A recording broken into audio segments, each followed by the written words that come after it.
नमस्कार, खेत खलिहान के इस अंक में स्वागत है आपका। मैं हूं आपके साथ मेनका चौधरी और आप देख रहे हैं डीडी किसान। खेत खलिहान के इस अंक में सबसे पहले हम आपको लिए चलेंगे मध्य प्रदेश के निमाड़ अंचल और जानेंगे कि इस वर्ष मौसम की मार से बेहाल सोयाबीन उत्पादकों के लिए क्या है कृषि विशेषज्ञों की राय। निमाड़ के बाद रुख करेंगे उत्तर प्रदेश के मेरठ मंडल का, जहां गन्ना प्रजाति असंतुलन को दूर करने के लिए किए गए गन्ना विभाग की पहल और किसानों की मेहनत ने इस साल सफलता का स्वाद चखा है। और कार्यक्रम के तीसरे सेगमेंट में हम जानेंगे कि कैसे उत्तर प्रदेश के मऊ जनपद में पारदर्शी किसान पंजीकरण योजना के माध्यम से सरकारी अनुदान किसानों तक पहुंच रहा है। किस तरीके से इस योजना ने सीधे किसानों के खातों तक अनुदान राशि पहुंचाकर किसानों को बिचौलियों के चंगुल से मुक्ति दिलाई है। लेकिन सबसे पहले आपको लिए चलते हैं मध्य प्रदेश और यहां के निमाड़ अंचल के सोयाबीन उत्पादकों की बात करते हैं। मध्य प्रदेश के निमाड़ अंचल में इस साल अनियमित वर्षा ने सोयाबीन उत्पादक किसानों के सामने परेशानी खड़ी कर दी है। मानसून के यहां विलंब से पहुंचने की वजह से बुआई दो हिस्सों में बढ़ गई, जिसकी वजह से फसल की स्थिति भी अलग अलग है।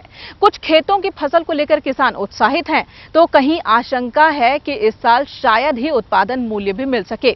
हालांकि कृषि विशेषज्ञों की माने तो शुरू में हालात चिंताजनक जरूर थे, लेकिन अब फसल संभल जाएगी। देखिए ये खास रिपोर्ट।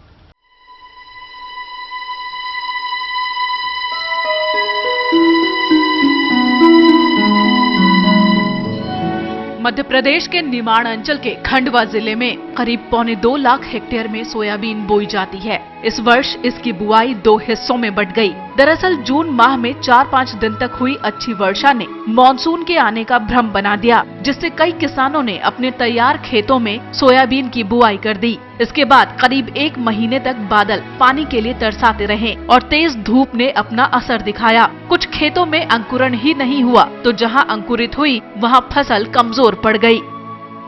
और अभी छिटक रहे हैं, इल्ली भी है, वायरस की बीमारी भी चल रही है सोयाबीन के ऊपर। तो अभी मेरी जो लागत लगी है फसल में, वो लागत का मेरे को इतनी उम्मीद नहीं है कि वो लागत मेरी निकल पाए।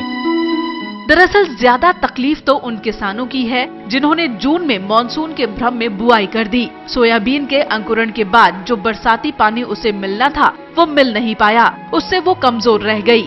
अब उसकी उम्र बढ़ने से उसमें फ्लावरिंग होने के साथ ही फलियां तो आने लगी है, लेकिन साइज छोटा है, जिससे गुणवत्ता तो प्रभावित होगी ही, भाव भी अपेक्षित नहीं मिल पाएगा। इधर उत्पादन घटने का अंदेशा तो बना ही है।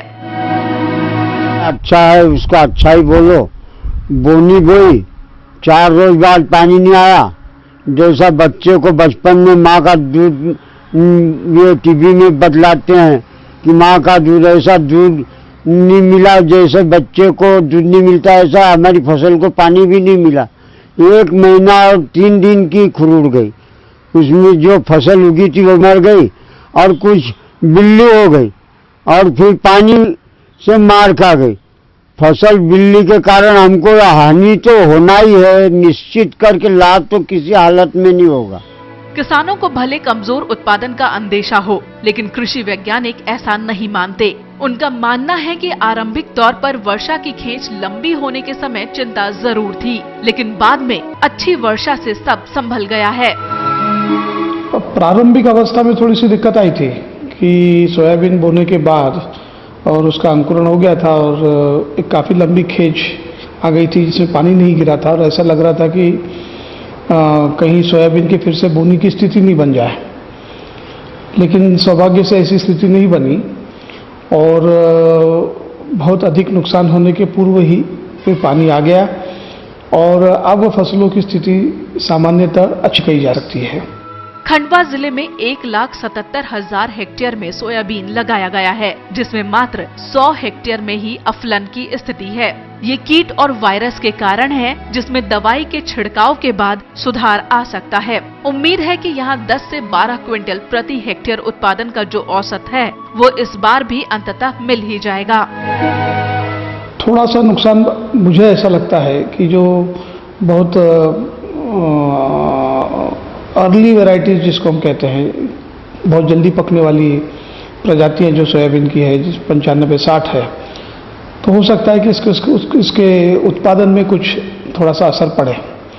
वो अब फूल पे आ गया है, फलियाँ भी लगना प्रारंभ हो गई है, तो उसके उत्पादन में थोड़ी सी कमी आ सकती है, क्योंकि ग्रोथ पीरियड में जब जितनी ग्रोथ होना चाहिए थी वैसी ग्रोथ के लिए पानी नहीं मिल पाया उसको, लेकिन बाकी सब वैरायटी संभल गई हैं। जाहिर है निमाड़ अंचल में सोयाबीन उत्पादक किसान बारिश की आंख मिचौली से परेशान हैं। बस उम्मीदें हैं कि सब कुछ ठीक हो जाएगा और उसे अपने उत्पादन का ठीक ठाक मूल्य भी मिल जाएगा। खेत खलिहान में वक्त हो चला है एक छोटे से ब्रेक का। ब्रेक के बाद आपको दिखाएंगे कि किस तरीके से उत्तर प्रदेश के मेरठ मंडल में गन्ना किसानों के बीच गन्ना के उत्तम किस्म की ओर रुझान बढ़ रहा है।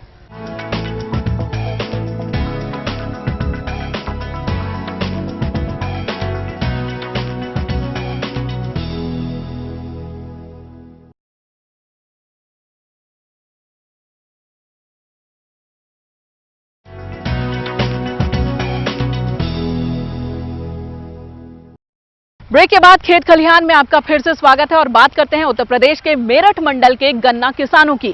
गन्ना प्रजाति असंतुलन सुधार की दिशा में गन्ना विभाग और किसानों की मेहनत रंग लाने लगी है। मंडलायुक्त के साल 2015-16 के माइक्रो प्लान के तहत गन्ना प्रजाति असंतुलन दूर करने की दिशा में अहम कामयाबी हाथ लगी है और इसकी वजह से किसानों की आय भी बढ़ी है। हालांकि कुछ किसानों की चिंताएं भी अब भी बनी हुई है। देखिए ये खास रिपोर्ट।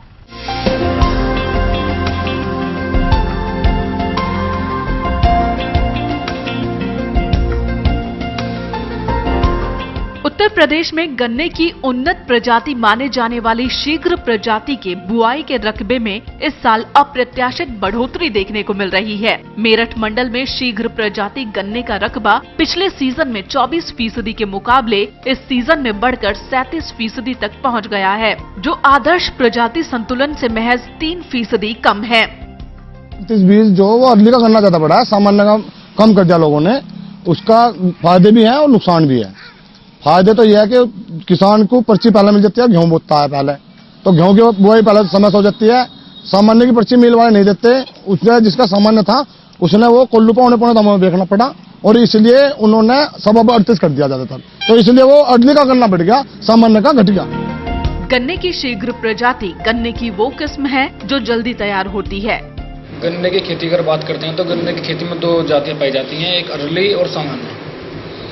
और जो अर्ली जाती है उसमें जो कीड़ा अधिक लगता है, क्योंकि इसमें मिठास बहुत ज़्यादा होती है। कुछ ऐसे बीज हैं जिनमें मिठास ज़्यादा होती है, उसके लिए कीटनाशक दवाई का ज़्यादा प्रयोग करना पड़ता है किसान से। जैसे हमारा 64 हुआ, 83 हुआ और जी 38 बीज है, तो इस तरह के 2 ये जो अर्ली में आते हैं। जो सामान्य बीज आते हैं उनमें थोड़ी कम लागत लगानी पड़ती है। 50% के लगभग का इसमें जो है हेरफेर होता है। समूचे मंडल में उन्नत प्रजाति माने जाने वाली शीघ्र प्रजाति का रकबा लगातार बढ़ रहा है। प्रदेश के मेरठ जनपद में उन्नत प्रजाति के गन्ने की बुआई में इस सीजन में 19% की बढ़ोतरी दर्ज की गई है। मेरठ मंडल में इस मामले में दूसरे नंबर पर हापुड़ और बुलंदशहर रहा, जहां इस सीजन में गन्ने की उन्नत प्रजाति की बुआई में 12% की बढ़ोतरी दर्ज की गई। मेरठ मंडल में इस मामले में बागपत जनपद की प्रगति बहुत ज्यादा नहीं हो पाई है। बागपत जिले में इस सीजन में उन्नत गन्ने के रकबे में मात्र 5% ही बढ़ोतरी हुई है। मंडल में उन्नत किस्म के गन्ने में लगातार हो रही बढ़ोतरी के पीछे किसान चीनी मिलों की ओर से गन्ने के उन्नत किस्म शीघ्र प्रजाति को दी जाने वाली वरीयता को मान रहे हैं। यही नहीं, चीनी मिलों की ओर से उन्नत किस्म के गन्ने पर सामान्य प्रजाति के गन्ने की तुलना में भुगतान 10 रुपए ज्यादा होता है। किसानों को भुगतान वक्त पर मिलता है, ज्यादा मिलता है और किसान का खेत अगली फसल यानी कि गेहूं की बुआई के लिए वक्त पर तैयार भी हो जाता है। इससे खुशहाली ये आई है कि उसकी औसतन पैदावार अधिक है सामान्य से, और ये पर्ची भी इसकी अर्ली 2 महीने 2 हफ्ते अर्ली का चलता है और बाद में सामान्य चलेगा। फायदे तो जी एक तो ये आगे तलिया जा गन्ने से गेहूं भूजा, हमारे यहाँ मुख्य खेती गन्ने की और गेहूं की है, और तो गन्ना कट के गेहूं भूजा अर्ली की वजह से वे 2 हफ्ते में पहले अर्ली लेते हैं। खुशी तो यह है कि जब टाइम पे गेहूं भूजा और 10 रुपये फालतू मिला जी। सामान्य पर 10 रुपये कम है, इस पर 10 रुपये अर्ली फालतू है। एक बुग्गी पर जो 250 रुपये पड़ते हैं जी, एक पर्ची पे जो, इसलिए थोड़ा एक जो प्रोत्साहन तो मिल ही रहा जी। जो मील जो उसका वो काट रहा है भाड़ा, उसको उसकी भरपाई वो अर्ली बीज कर बोने से कर ले। आमतौर पर पूरे मंडल में योजना के मुताबिक सामान्य प्रजाति और उन्नत प्रजाति की बुआई के अनुपात का लक्ष्य सरकार की ओर से 60:40 का रखा गया है। 60% सामान्य गन्ना और 40% उन्नत गन्ना। दोनों की प्रजातियों के अपने अपने फायदे और अपने अपने नुकसान हैं। सामान्य प्रजाति के गन्ने को उपजाने के लिए किसान की लागत कम है। किसान इस गन्ने को ज्यादा समय तक खेत में रख सकता है। सामान्य किस्म के गन्ने से निकलने वाला चारा बढ़िया किस्म का होता है। सामान्य किस्म के गन्ने को जंगली जानवरों से नुकसान पहुंचने का खतरा शीघ्र प्रजाति की तुलना में कम होता है। सामान्य गन्ना है, जो सामान्य गन्ना बोलते हैं, तो उसमें लागत भी नंबर 1, नंबर 2 ये कि उसको जंगली जानवर नुकसान नहीं पहुंचाता, नंबर 3 ये भी कि उसमें ज्यादा जो बीमारी है उसमें बीमारी ज्यादा उसमें नहीं लगती है, और तीसरा ये कि उसे बहुत लंबे समय तक किसान खेत में रोक के अपना धीमे धीमे जैसे पर्ची आ रही वैसे उसको डालता रहता है और उसको चारा भी किसान को उसका मिल जाता है।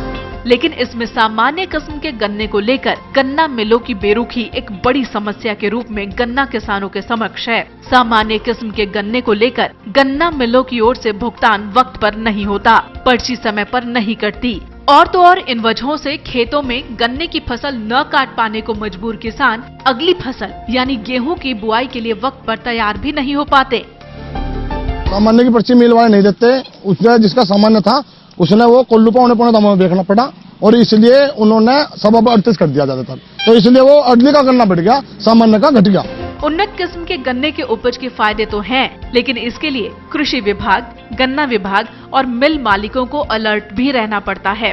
दरअसल उन्नत किस्म के गन्ने में भले ही सामान्य किस्म के गन्ने की तुलना में लागत ज्यादा आती है, लेकिन उन्नत किस्म में पैदावार अधिक मिलती है। उन्नत प्रजाति का गन्ना मीठा भी ज्यादा होता है। यही वजह है कि गन्ना